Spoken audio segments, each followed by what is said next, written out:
Welcome to this explainer. Whenever we talk about the ancient Indus Valley Civilization, there are two names that almost always dominate the conversation: Mohenjo-daro and Harappa. Their ruins have fascinated us for over a century, giving us this incredible window into one of humanity's very first urban societies.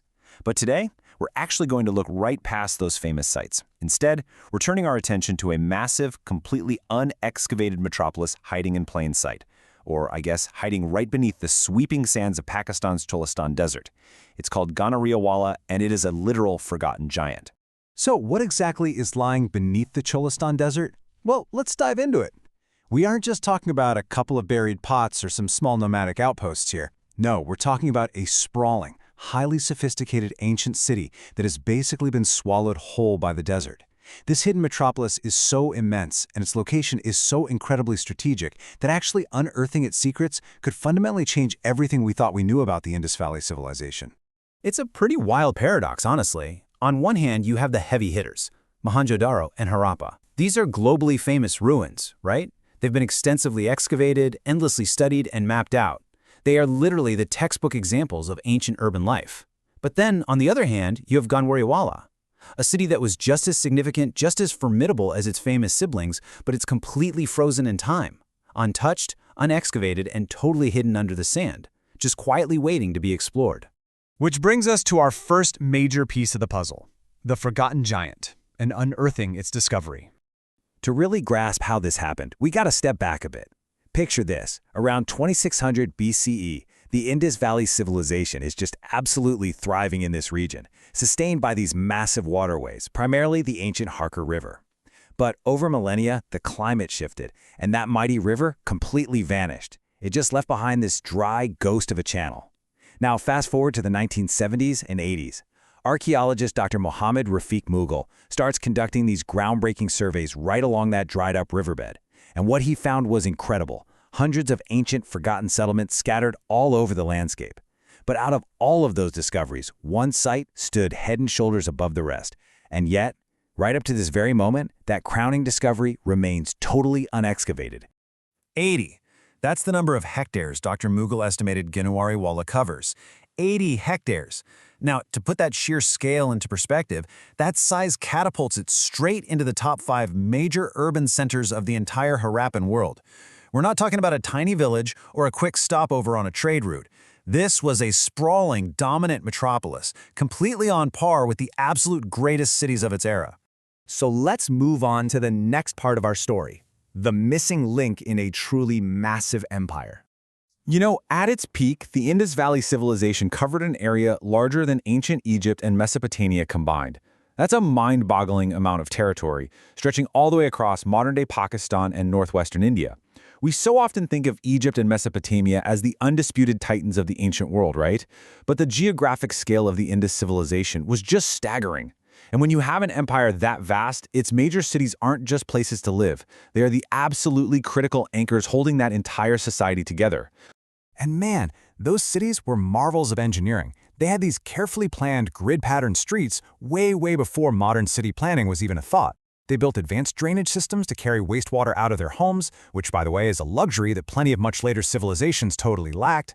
They used standardized weights and measures to run a highly complex economy, and they even engaged in long-distance trade with places as far away as Mesopotamia. But here's the catch. Despite all of this undeniable brilliance, they left behind one incredibly frustrating mystery. Their written script is still completely undeciphered. We have absolutely no readable records. The voices of this entire civilization are just silent. And that is exactly why Ganjweriwala is so crucial. It sits directly between the other major urban centers. Its geography is absolutely fascinating. Because of that immense 80-hectare footprint and its prime central location, researchers actually believe it acted as the main hub connecting the northern and southern regions of the whole civilization. So it's not just another dot on a map, it's a vital missing link. Figuring out this specific city might literally be the key to explaining how this vast, sprawling empire actually functioned as a single, cohesive system. Which naturally leads us to our third point, the secrets beneath the sand, hidden away for 4,000 years.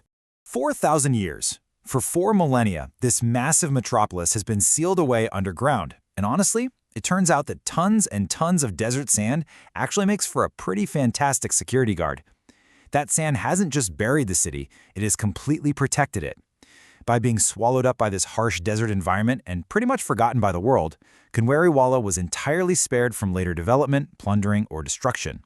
What we have here is an untouched, 4,000-year-old time capsule just waiting to be opened. And when you start thinking about the potential treasures buried inside that time capsule, it is seriously mind-boggling. Just imagine what is resting right beneath the surface there. We're talking about beautifully preserved residential neighborhoods, dedicated industrial workshops, maybe even massive public monuments that we haven't even theorized yet. There will undoubtedly be everyday artifacts, pottery, tools, intricate jewelry, things that give us a genuine look into the daily lives of the people who live there. But the ultimate prize?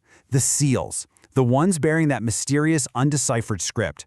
A totally unexcavated city of this magnitude might literally hold the Rosetta Stone of the Indus Valley. It could be the very thing that finally gives a voice back to the silent civilization. So that brings up the obvious question, right? Part 4. Why is it still untouched? What is the cost of discovery? Well, it really comes down to a cascading series of incredibly tough logistical and honestly philosophical challenges. First off, you've got the extreme financial and resource costs. Digging up a site of this scale, that takes decades of work and millions upon millions of dollars. Second, the environment itself is just brutal. The Cholistan Desert has these harsh, completely unforgiving temperatures, and there is extremely limited infrastructure out there to keep a massive archaeological team safe and supplied. But the final hurdle is probably the most profound: the irreversible, inherently destructive nature of excavation. Because here's the thing, excavation is a one-way street. When you dig up a site, you are kind of destroying its original context in the process. Once you uncover a layer of history and expose it to the modern elements, it can literally never be put back the way it was. And because of that reality, a lot of modern archaeologists don't view the fact that Ganjweriwala hasn't been excavated as a failure at all. They actually view it as a massive stroke of luck. By holding off and practicing patience, we are intentionally saving the site. The desert has done an amazing job keeping it perfectly safe for 4,000 years, so there's really no need to rush in and tear it apart with rudimentary tools, especially if way better methods are just over the horizon. And that perfectly tees up our final section, the future of discovery and digital archaeology. Right now, we are right in the middle of an absolute revolution in archaeology. We have this incredible arsenal of non-invasive technologies at our fingertips today. We can use ultra-high-resolution satellite imagery and targeted drone surveys to map out the subtle contours of the desert surface. We can use LiDAR mapping to digitally strip away the sand, and geophysical scanning, like ground-penetrating radar, to literally see what's beneath the earth. These tools are total game changers. They allow researchers to look at buried walls, ancient roads, and forgotten foundations without moving a single grain of sand. The ultimate goal here is essentially a digital resurrection, and Ganjweriwala is in the perfect position to be one of the greatest beneficiaries of this tech boom. Instead of having to physically destroy the site to understand it, scientists are soon going to be able to create highly detailed, fully three-dimensional maps of this 80-hectare lost city. Think about that. We'll be able to virtually walk the grid-patterned streets of this forgotten giant, unlocking its ancient layout and all of its secrets, while leaving the actual physical remnants tucked safely away beneath the desert floor. So I want to leave you with this final, lingering thought today. For now, Ganjweriwala is still a sleeping giant. No tourists are walking its streets, and no museums are housing its greatest artifacts. But, it's really only a matter of time. Whether it's through groundbreaking digital mapping or careful, highly advanced future excavations, the silence of this city will eventually be broken. And when this sleeping giant finally speaks, how is it going to rewrite the history of human civilization? It is such a thrilling prospect, and honestly a brilliant reminder that some of our greatest historical discoveries aren't just in the past, they're still waiting for us, right beneath the sand. Thanks so much for joining me on this explainer, and keep your curiosity alive.